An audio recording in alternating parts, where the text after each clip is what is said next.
चलो ठीक है, स्टार्ट करते हैं ना। आज 5th चैप्टर है और ये 12th की जो सेकंड यूनिट है वो वाला है ना। जेनेटिक्स का फर्स्ट है principle of inheritance and variation, है ना, वंशागति और विभिन्नता के सिद्धांत। इसमें क्या चीजें हैं सारी, हम कैसे कोई भी लक्षण वगैरह एक पीढ़ी से दूसरी पीढ़ी में जा रहा है, वो सारी चीजें क्यों जा रहे हैं, क्या नियम है, वो सारी चीजें देखेंगे, है ना। और पूरा ही चैप्टर देख रहा है एक्सप्लेन करते हुए। और एक चीज और है, सारे लोग ये अगर कहीं पे कुछ नहीं समझ आता है, जैसे कहीं पे होता है कि किसी का कुछ छूट जा रहा है, तो उसके लिए ये करना है कि ये वाले वीडियो में, तो जैसे यहाँ से जो वीडियो हो रहा है वो यूट्यूब पे डाल दे रहा हूँ, है ना। तो वहां से दोबारा देख के उसमें से पॉइंट्स वगैरह नोट कर सकते हो, है ना। और वो यूट्यूब वाला चैनल लाइक कर लेना, फेसबुक वाला भी कर लेना, ठीक है। चलो ठीक है, आगे बढ़ते हैं। सबसे पहले क्या चीज हो रही थी यहाँ पे जीवन की उत्पत्ति के बाद में कैसे कोई भी लक्षण वगैरह या निरंतरता बनी रहने के लिए क्या हो रहा था, जो भी नई संतानें आ रही थी जनक से, उसमें क्या चीज हो रही थी, लक्षण हमको पुराने वाले ही लक्षण देखने को मिल रहे थे जो उसके जनक में रह रहे थे, है ना। और जनक में हमको जब वो चीजें देखने को मिल रही थी तो उसके लिए क्या हो रहा था, कुछ न कुछ ऐसा मटेरियल रहता होगा जिसके कारण वो एक पीढ़ी से दूसरी पीढ़ी में जा रहे थे। तो इसके ऊपर यहाँ पर बहुत सारी सिद्धांत वगैरह दिए गए, बहुत सारी चीजें बताई गई। फिर यहाँ पर ये दो वैज्ञानिक दिख रहे हैं, वॉटसन और क्रिक, इनको बहुत अच्छे से याद रख लेना कि इन्होंने डीएनए का डबल हेलिक्स मॉडल दिया था और इनने एस्चेरिया इकोलाई के डीएनए का डबल स्ट्रैंड मॉडल वो किया था। साथ में जीवाणु भोजी को क्रिस्टलीकृत करके उसके ऊपर एक्सरे का इफेक्ट भी देखा था, ठीक है।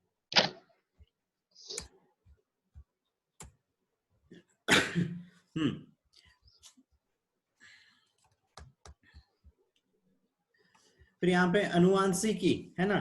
तो अनुवांशिकी मतलब क्या हो रहा है, जितने भी अनुवांशिक लक्षण है, अनुवांशिक लक्षण क्या, वो लक्षण जो एक पीढ़ी से दूसरी पीढ़ी में जा रहा है और उनका अध्ययन करना क्या कहला रहा था, यहाँ पे अनुवांशिकी कहला रहा था।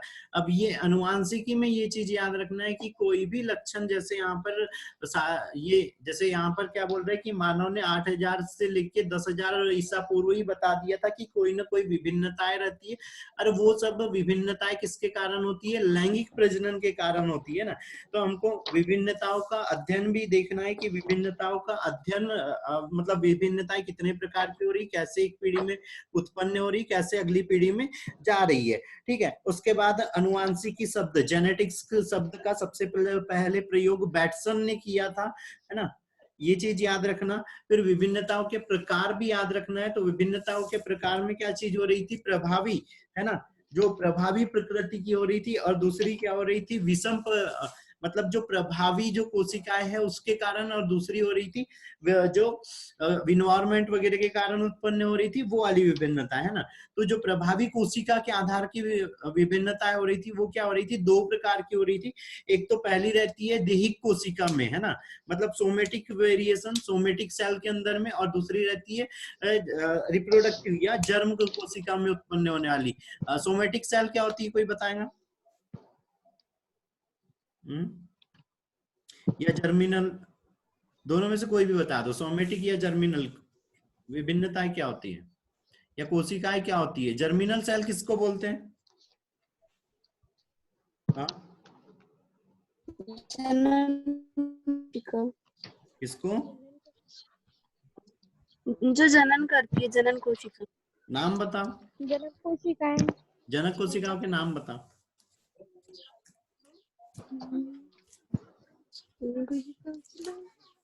जनक कोशिकाओं के नाम बताओ, मनुष्य के लिए बता दो या पौधों के लिए भी बता सकते हो।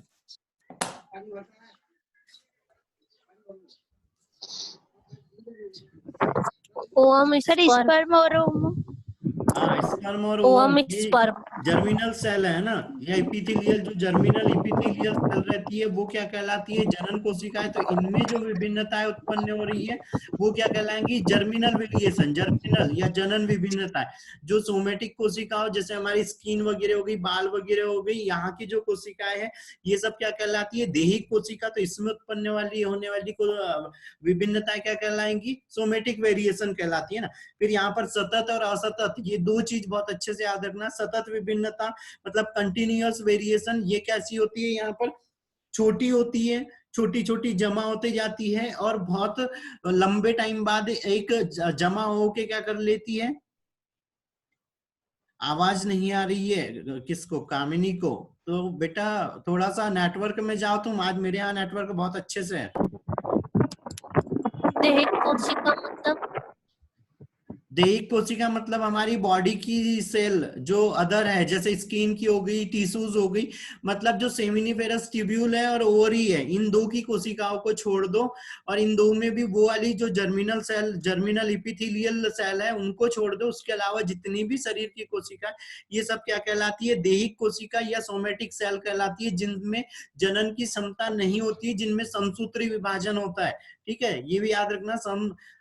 जो देहिक कोशिका है उसमें समसूत्री विभाजन होता है, और जो जनन कोशिका है, जैसे हमने उधर स्पर्मेटोजेनेसिस देखा था, ऊजेनेसिस देखा था, तो अर्धसूत्री विभाजन हो रहा था जिससे युग्मक का निर्माण हो रहा था, तो वो कोशिकाएं जर्मिनल सेल कहलाती है। ठीक है, फिर सतत विभिन्नता, सतत विभिन्नताओं में क्या हो रहा था, वे विभिन्नताएं जो कंटिन्यू रह रही थी और छोटी रहती है, स्पष्ट रूप से एकदम से प्रदर्शित नहीं होती है। हाँ, वो जमा हो के एक लंबे टाइम बाद एक नई जाति की ही उत्पत्ति कर देती है। जैसे हम मनुष्य हो गए, हम पहले कैसे दिखते थे, आदि मानव थे, है ना, चारों पैर पे चलते, लेकिन धीरे धीरे परिवर्तन होते गए, धीरे धीरे अनुकूलित होते गए, धीरे धीरे हम चेंज होते गए। और अगर आज से हम 10,000 साल पहले जाए तो हम एकदम डिफरेंट दिखते हैं, दो अलग अलग जाति के जीव दिखते हैं, है ना। लेकिन हम आज देखे और हमारा एक बस कल पिछला दिन देखे, तो हमारे अंदर में जो परिवर्तन हुए वो हमको मैच कर रहे हैं क्या, मतलब दिखाई दे रहे हैं क्या, स्पष्ट रूप से नहीं दिखाई देते हैं ना। तो जो सतत विभिन्नताएं रहती है बहुत धीरे धीरे चेंज होती है, धीरे धीरे जमा होती रहती है जीव के अंदर में, और फिर प्रदर्शित होती है। और जब प्रदर्शित होती है तो लंबे समय बाद वो एक ही जीव दो तरह का दिखाई देने लगता है। जैसे हम बचपन में छोटे थे, धीरे धीरे हमारा वृद्धि विकास होते जा रहा है, जब हम 26 ईयर के हो रहे हैं तो हमको एक अलग ही बॉडी स्ट्रक्चर देखने को मिलता है, एक अलग ही हमको लक्षण देखने को मिलते हैं।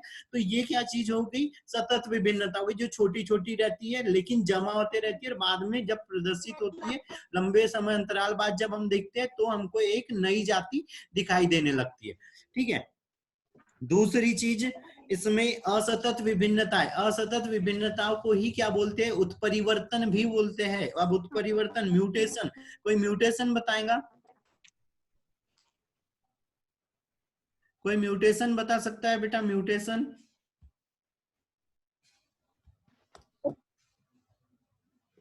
हाँ,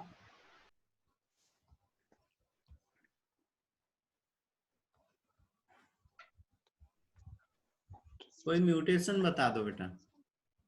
किसी जीव में आकार के बाद मानसिक रूप से होने वाले परिवर्तन को परिवर्तन करते हैं। आवाज नहीं आ रही, तेज बोलो।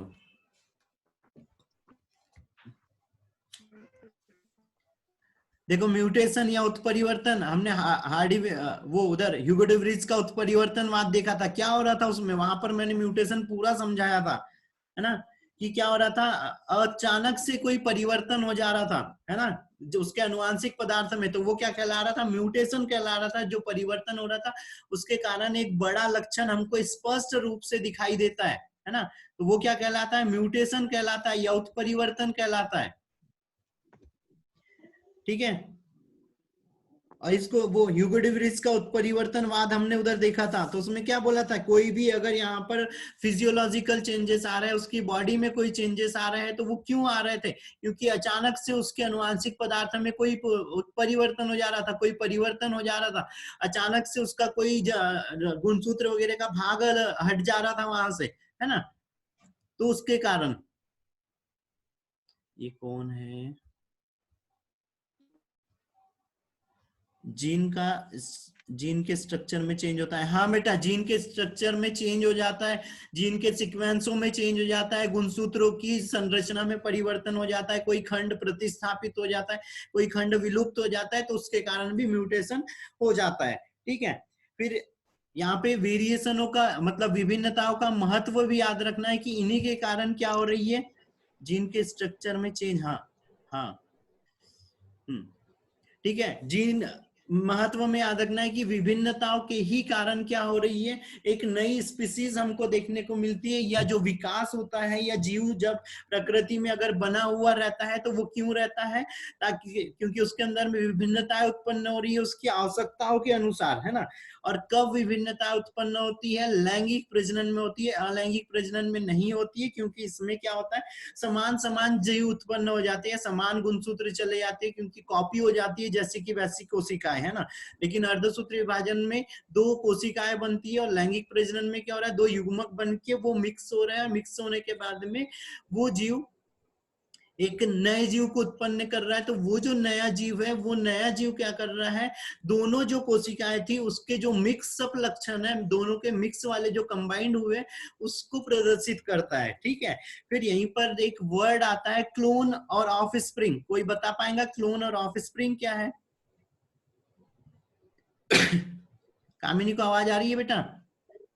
यानी अपने जनकों के समान अपने जनकों के हुबहू संतति। हाँ, अपने जनकों के समान हूबहू जीव को उत्पन्न करना क्या कहलाता है ये? क्लोन। और ऑफ स्प्रिंग? जो अपने जनक से भिन्न होता है। हाँ, ऑफ स्प्रिंग का मतलब ये चीज हो रही जो अपने जनक से भिन्न होता है, जो जो लैंगिक प्रजनन के स्वरूप बनता है, वो क्या कहलाते हैं, ऑफ स्प्रिंग कहलाते हैं, या संतान बोलेंगे उसको, है ना। और जो अलैंगिक जनन या अलैंगिक या समसूत्री विभाजन के द्वारा जो उत्पन्न हो रही है नई संतानें, वो क्या कहलाती है यहाँ पे, क्लोन कहलाती है ना। और क्लोन का जो फिजियोलॉजिकल स्ट्रक्चर रहता है, जो उनका बॉडी स्ट्रक्चर रहता है, जो उनका मतलब मॉर्फोलॉजिकल हो गया, उनका फंक्शनल हो गया, सारे स्ट्रक्चर उनके कैसे हो जाते हैं, सेम रहते हैं अपने जनक से। लेकिन जो ऑफ स्प्रिंग रहता है उसका ऐसे नहीं होता है ना, उसमें नए चेंजेस हमको देखने को मिलते हैं, नए लक्षण हमको देखने को मिल जाते हैं। फिर कुछ चीजें और यहीं पर याद रखना है कि अनुवांशिकी या अनुवांशिकता के लिए जो थे वो और भी लोगों ने अलग अलग सिद्धांत दिए थे, है ना। सभी के पास 12th वाली बुक होंगी, उसमें सारे लोग एक बना हुआ है चार्ट जैसे, उसमें सारे लोग नोट करेंगे। ठीक है, इसमें कुछ है जैसे वाष्पवाद पाइथागोरस ने दिया था, और उसने क्या बोला था कि मनुष्य के प्रत्येक अंग में एक विशिष्ट प्रकार की वाष्प रहती है जिसके कारण संतानें उत्पन्न हो जाती है ना। तो ऐसे और भी वाद है, लेकिन उनके वो यहाँ पे उतने ज्यादा काम के नहीं है, बस इतना याद रख लेना उनके नाम और उनके जो साइंटिस्ट है जिसने दिया था वो।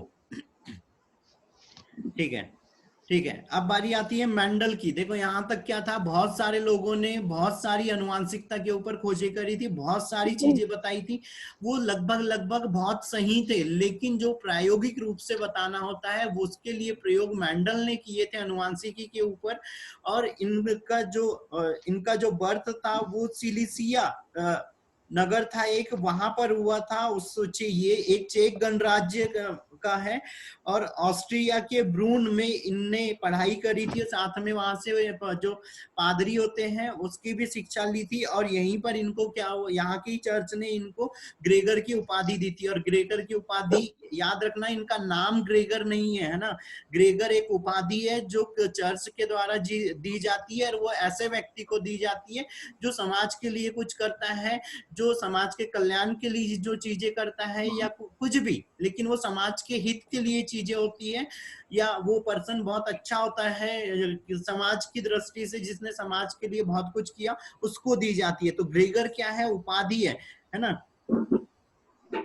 फिर यहाँ पर इनके जो प्रयोगों के लिए और एक चीज बता दे रहे हैं कि इनके जो प्रयोग थे, उनके प्रयोग के लिए यहाँ पे इनको तुरंत में इनके प्रयोग को कोई भी मान्यता नहीं मिली थी। जब ये मर गए उसके 34 साल बाद जो ऑस्ट्रेलिया के जो ऑस्ट्रेलिया बोल रहा, हॉलैंड के ह्यूगो डे व्रीज, ऑस्ट्रिया के स्टिर वॉन सेरमॉक और जर्मनी के कार्ल कॉरेंस, ये 3 वैज्ञानिक थे। इनने इनकी खोजों की फिर से मतलब अध्ययन किया और देखा कि ये बहुत ज्यादा सटीक थी जो चीजें उस टाइम में हुई, और जो मेंडल ने खोज करी थी या जो भी प्रयोग करे थे वो अर्धसूत्री विभाजन के खोज के बहुत पहले कर चुके थे, है ना। और जो चीजें उन्होंने बताई थी वो अर्धसूत्री विभाजन में ही संभव होती है, तो पहले ही वो उनके टाइम से बहुत आगे ही खोज कर चुके थे, इसीलिए उनकी जो प्रयोग थे उनको किसी ने उस टाइम में नहीं माना था, है ना। फिर जो चार्ल्स डार्विन थे उनने जो बुक लिखी थी ओरिजिन ऑफ स्पीसीज, उसमें इनके प्रयोगों का वर्णन किया था उनने। फिर कोई यहाँ पे बताएगा मेंडल ने कौन से पौधे के ऊपर में प्रयोग किया था? मटर के पौधे। मटर और के उसका वैज्ञानिक नाम? किसका? Pisum sativum. हाँ, और क्या बोलते हैं उसको, और उसका एक जनरल नाम बताओ।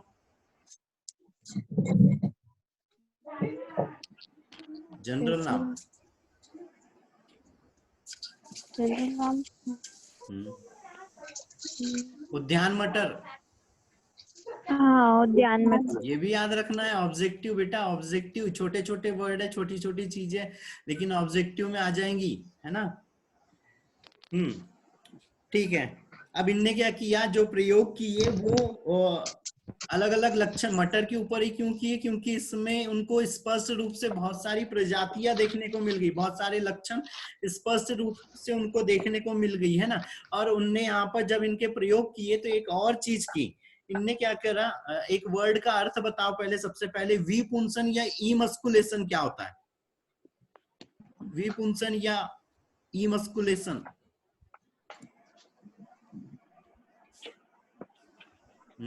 परागकणों को रोकना है। किसको?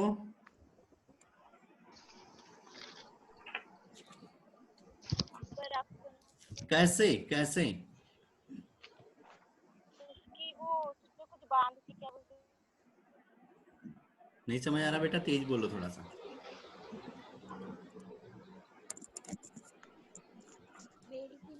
चलो ठीक है, बाद में बता देना, ठीक है। ये वाला वर्ड सभी के लिए छोड़ रहा हूँ, इमस्कुलेशन मतलब क्या होता है व्हाट्सएप वाले ग्रुप में बता देना सब लोग, ठीक है।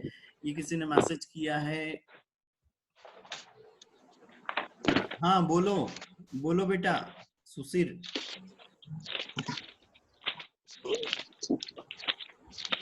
द्विलिंगी पुष्पों में संकरण हेतु परागकोशों को निकालने की क्रिया विपुंसन कहलाती है। हाँ ठीक है, मेन एक ही वर्ड याद रखना है इसमें, परागकोश को निकालने की प्रक्रिया विपुंसन कहलाती है, ठीक है। परागकोश को निकालने की प्रक्रिया विपुंसन कहलाती है, ठीक है। ठीक है, अब यहाँ पर कुछ वर्ड हम देखेंगे, है ना। इन वर्डों का अर्थ पता होना चाहिए, तभी हम आगे का जो नियम वगैरह है वो सारी चीजें पढ़ सकते हैं, है ना, या इजीली समझ आएंगी, है ना। चलो, सबसे पहला क्या है, जीन या फैक्टर। जीन या फैक्टर क्या होता है? सबसे पहला जीन या फैक्टर। सर जीन यानी जो वह अनुवांशिक मतलब एक पीढ़ी से दूसरी पीढ़ी में गुणों को ले जाने वाला हाँ कारक, ठीक एक है, अनुवांशिक कारक। ये क्या है, एक वो कारक है, और जो जीन शब्द का जीन शब्द मतलब कारक शब्द किसने दिया था? मेंडल ने। और जीन शब्द किसने दिया था? जोहानसन ने दिया था। और इन्होंने बताया था इसी कारक के कारण या इसी के अंदर में कुछ ऐसा मटेरियल रहता है जो परिवर्तित नहीं होता है, और जैसे कि वैसे एक पीढ़ी से दूसरी पीढ़ी में जाता है और लक्षणों को निर्धारित करता है या लक्षणों को नियंत्रित करता है, ठीक है। फिर यहाँ पर आता है एलिलोमार्फ, एलिल होमोजाइगस, हेटेरोजाइगस। एलिलोमार्फ मतलब क्या होता है? एलिलोमार्फ जो वर्ड है ये बैटसन और सैंडर्स ने दिया था, बैटसन और सैंडर्स ने दिया था। और इनने बोला था कि कोई भी लक्षण हो अगर जीव के अंदर में तो उसके 2 रूप होते हैं, एक रूप रहता है प्रभावी और दूसरा रहता है अप्रभावी रूप, है ना। तो कोई भी 2 होते हैं, जिसको हम कैसे दर्शा रहे थे, अगर हम इधर जैसे अगर हम एलिलोमार्फ दर्शा रहे थे तो कैसे दर्शा रहे थे? कैपिटल टी हो जा रहे थे ना, या तो या तो स्मॉल टी हो रहा था, है ना, या तो फिर क्या हो रहा था, एक कैपिटल और एक स्मॉल टी हो रहा था। तो ये सब क्या है, एलिलोमार्फ है, युग्म विकल्पीय, मतलब एक ही लक्षण के दो रूप होना, है ना। ठीक है, फिर होमोजाइगस और हेटेरोजाइगस। होमोजाइगस का मतलब जैसे यहाँ पर ये कैपिटल टी दिख रहा है ना, तो ये क्या हो गया, होमोजाइगस। जो छोटा है यहाँ पे ये स्मॉल टी ये भी होमो हो गया। लेकिन फैन नहीं चलता, उसमें चलता है। नीतू बेटा माइक, हाँ, हेटेरोजाइगस में क्या चीज हो रही है, दो अलग अलग तरह के युग्मक है, लेकिन लक्षण को वो एक ही लक्षण को नियंत्रित कर रहा है, एक जैसे लक्षण को, है ना। तो ये हो गया हेटेरोजाइगस। एलील का मतलब ये है कि जो एक पर्टिकुलर जीन है जो किसी लक्षण को, या फिर एक पर्टिकुलर सीक्वेंस है जो एक पर्टिकुलर लक्षण को कंट्रोल कर रहा है, वो क्या कहलाता है, यहाँ पे एलील कहला रहा। फिर एक वर्ड आता है ये जीन लोकस। जीन लोकस मतलब वो स्थान क्रोमोसोम के ऊपर में जहां पर जीन उपस्थित होता है। ठीक है, ठीक है। फिर अगला जीनोटाइप और फिनोटाइप। जीनोटाइप का मतलब ये हो रहा है कि जो कोई सर जीन लोकस रिपीट कर दीजिए। जीन या लोकस, जीन लोकस का मतलब ये है कि क्रोमोसोम में जो जीन कहाँ किस स्थान पे, जैसे ये एक क्रोमोसोम है, तो इसमें यहाँ पर ये जो ग्रे वाला पार्ट दिख रहा है, तो हम कोई एक पर्टिकुलर जीन की बात करें कि भैया एक लंबाई को नियंत्रित कर रहा है, वो ये वाला जीन है ना, ग्रे वाला भाग है, तो ये जिस स्थान पे उपस्थित है, ये उसका क्रोमोसोम में ये स्थान उसका क्या कहलाता है, लोकस कहलाता है। ठीक है। Yes sir. फिर बारी आती है क्या, जीनोटाइप। जीनोटाइप का मतलब ये है कि जेनेटिक स्ट्रक्चर, मतलब जीनों का जो सीक्वेंस है वो कैसा है किसी जीव के अंदर में, है ना। जैसे हमको मान लो एक यहाँ पर लंबा पौधा मिल रहा है और एक बौना पौधा मिल रहा है, तो अगर मतलब एक संकरित भी मान लो, तो लंबा जो पौधा है उसके अंदर में जो जीन है वो कैसे है, ये है, दो तरह के एलील है ना। और अगर कोई बौना पौधा है तो उसके अंदर में क्या है, यहाँ पे स्मॉल टी है, लेकिन कोई संकरित मिल रहा है तो हमको कैसे मिल रहा है, एक टी और एक टी, मतलब एक कैपिटल और एक स्मॉल, ये तीन तरह के मिल रहे हैं। लेकिन अगर देखा जाए तो ये वाला पौधा और ये वाला दोनों अगर हम बाहरी स्ट्रक्चर से देखें तो क्या होना है, यहाँ पे हमको दोनों के दोनों लंबे पौधे दिखाई देंगे, ये कैपिटल टी स्मॉल टी भी और ये कैपिटल टी भी, और ये वाला कैसा देगा, दिखाई देगा हमको छोटा बौना पौधा। तो अब जो ये दिखाई दे रहा है बाहर से, जो फिजिकल दिख रहा है हमको, वो क्या कहलाता है, इसका फिनोटाइप कहलाता है। और जीनोटाइप मतलब ये जो अंदर के एलीलों का जो सीक्वेंस है, या एलीलों का जो इसमें जो एलील उपस्थित है उसका जो हम क्रम देख रहे हैं या एलील देख रहे हैं, वो कहलाता है इसका जीनोटाइप। ठीक है। फिर प्रभावी अप्रभावी भी। तो प्रभावी क्या होता है, वो लक्षण जो हमको किसी पौधे में दिखाई दे रहा है वो प्रभावी कहलाएगा। अप्रभावी जो हमको दिखाई नहीं दे रहा है। अब जैसे अगर यहाँ संकरित की अगर बात करते हैं हम, तो संकरित में क्या चीज हो रही है, दोनों एलील उपस्थित है, लंबाई का भी और बौनेपन का भी है, लेकिन यहाँ पे हमको ये जो पौधा दिखता है वो कैसा दिखता है, लंबा दिखाई देता है। तो यहाँ पर क्या हो गया, जो लंबाई वाला एलील हो गया कैपिटल टी, वो प्रभावी हो गया, और जो प्रदर्शित नहीं हुआ वो अप्रभावी हो गया। ठीक है। ये कामिनी बार बार जुड़ नहीं पा रही है, शायद हट रही है।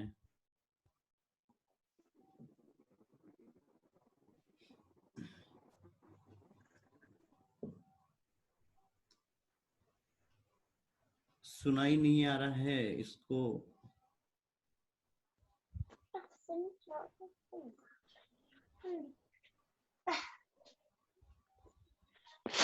बाकी लोगों को सुनाई आ रहा है, आवाज मेरी क्लियर आ रही है ना। हाँ हाँ, बाकी सब लोगों को आ रहा है, इसके यहाँ नेटवर्क नहीं है, इसीलिए शायद ऐसा हो रहा है। चलो ठीक है, बाद में रिकॉर्डिंग सेंड कर देंगे।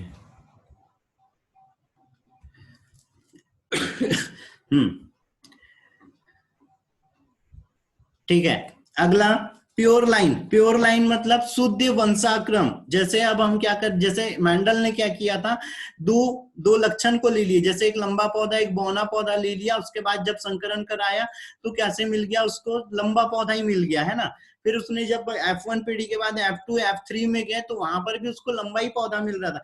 लेकिन जब उसने संकरित और बौना पौधा किया और जब बौने पौधे को बौने पौधे के साथ में स्वपरागन करवाया तो जो कंटिन्यू उसको F2 F3 F4 F5 पीढ़ी तक जब जा रहा था तो बौना ही पौधा प्राप्त हो रहा था।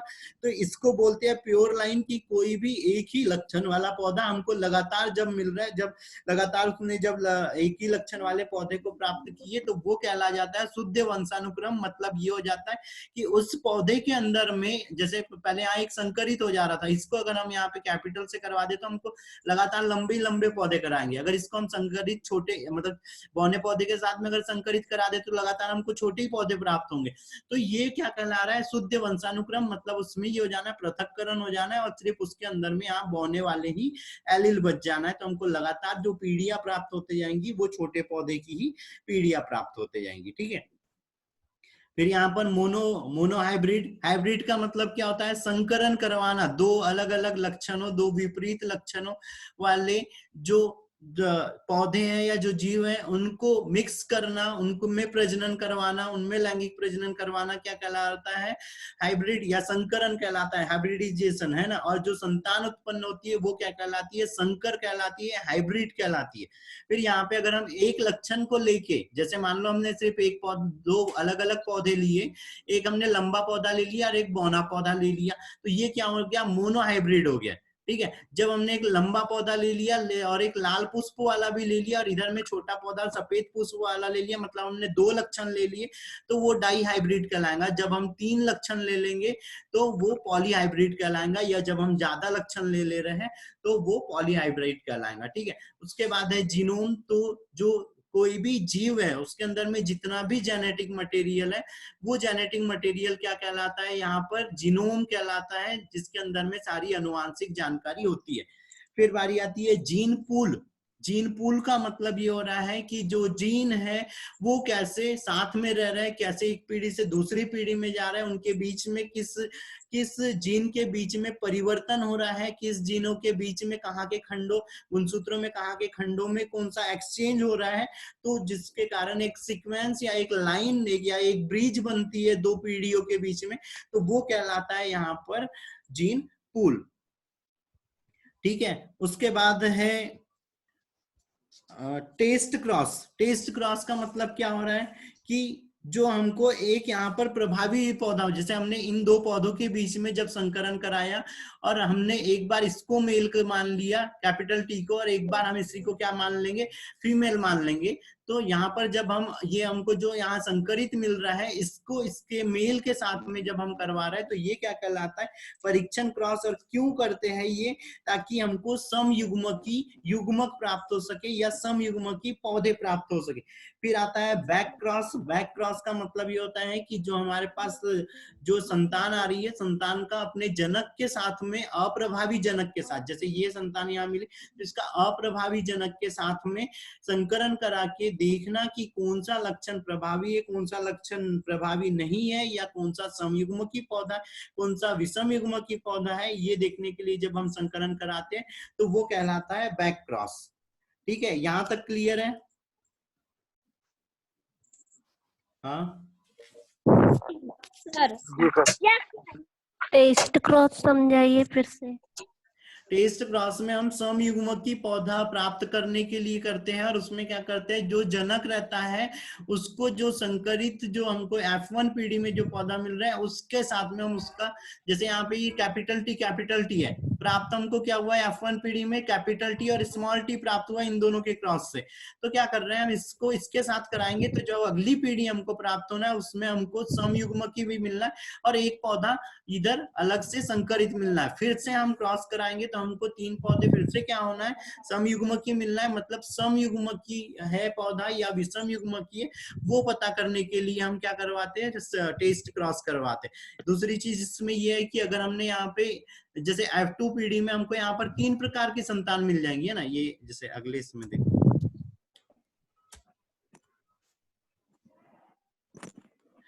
ये जैसे यहाँ पर क्या चीज हो रही है, ये अलग अलग संतान मिल रही, तो यहाँ की F2 पीढ़ी से जो लंबा वाला पौधा है उसको हम क्या कर दो, इस वापस अपने जनक के साथ में एक बार क्रॉस करा दो। तो इसमें भी TT जीन है, इसके अंदर भी TT कैपिटल G जीन है। तो जो अगली इनकी पीढ़ी आएंगी, यहाँ से F3 पीढ़ी आएंगी, वो कैसे आना है, कैपिटल T वाली आना है। तो हमको ये पता चल जाना है कि ये जनक समयुग्मकी था। ठीक है, ओके।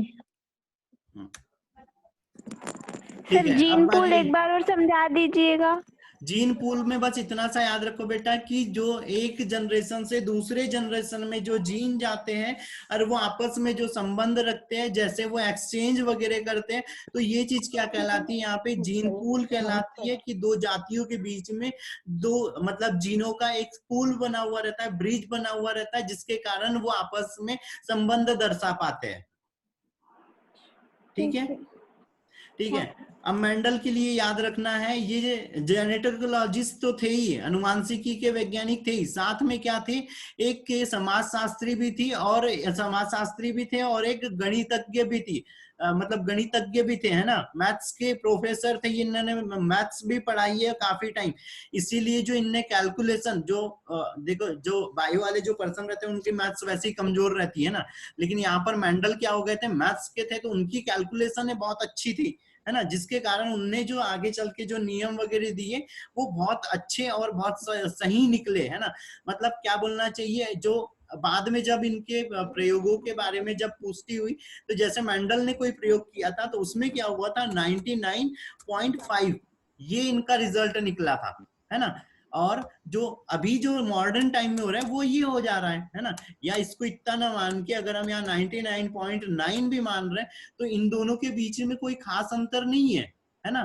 तो मेंडल की जो कैलकुलेशन आई थी वो इतनी सटीक आई थी उसी टाइम में। तो वो क्यों आई थी, क्योंकि वो एक गणितज्ञ भी थे, गणित के सारे मैथ्स वगैरह उनको आते थे, तो स्टैटिक्स वगैरह जो औसत वगैरह निकालना था वो उनने बहुत अच्छे से निकाल पाए, है ना। चलो, अब यहाँ पर मेंडल मटर के पौधों के लक्षण याद रखना है कि उनने कौन कौन से लक्षण लिए थे। तो उनने टोटल 7 लक्षण लिए थे, और यहाँ पे देखो हर एक लक्षण का एक अप्रभावी लक्षण भी है और एकदम विपरीत है, क्लियरली विपरीत है ना। जैसे पहला देखो, बीज का आकार, ये अब लक्षण भी याद रखना है। बीज का आकार, है ना, सही जोड़ी बनाने के लिए दे सकता है यहाँ पे। अच्छा, एक और चीज, 2.5 मिनट भर बचा हुआ है ना, तो 2.5 मिनट बचा हुआ है, तो एक और चीज बोलूंगा, जो YouTube का जो चैनल है मेरा, वो थोड़ा सा लाइक कर लेना। फेसबुक जो लोग चलाते हैं वो फेसबुक पे लाइक कर लेना। और अभी जस्ट ये कॉल खत्म होती है उसके 10 मिनट बाद वापस से फिर से कनेक्ट करना है, ठीक है।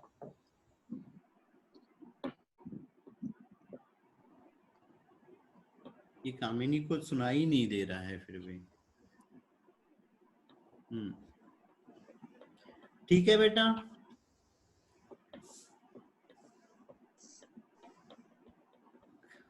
करेंगे कि बस? हाँ सर करेंगे। पहले ही बता रहा हूँ, मेरे पहले तो 24 सब्सक्राइबर थे और अभी सिर्फ कितने बढ़े हैं, 6 या 7 ही बढ़े, 33 ही हुए। तो यहाँ पर कितने लोग जुड़ रहे हैं, 20 से 21 लोग जुड़े हैं, तो 21 लोग जुड़े हैं, तो 21 सर मेरा ऑलरेडी 50। हाँ, जिसका है वो ठीक है, जिस 50 के ऊपर पहुंच जाना चाहिए फिर, ठीक है। सर मेरा भी ऑलरेडी है पहले से। ठीक है, चलो ठीक है। यहाँ 1 मिनट में लक्षण देख लेते हैं। जैसे गोल है तो ये प्रभावी है, इसका प्रभावी झुर्रीदार, पीला का हरा, बैगनी का सफेद, फूली हुई मटर का सिकड़ी हुई रिंकल वाली, ठीक है।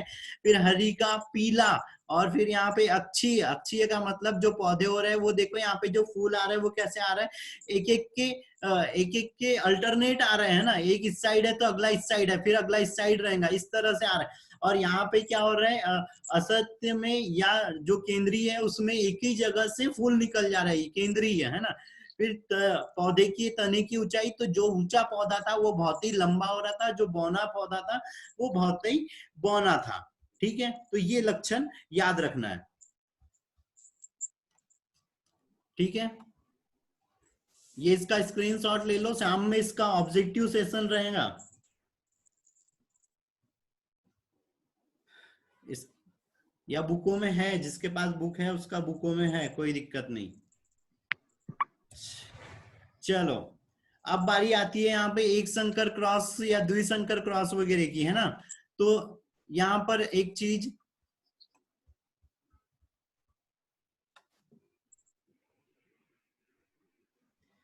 अच्छा इसको अगली इसमें वो करते हैं ना, क्लास एंड होने वाली है,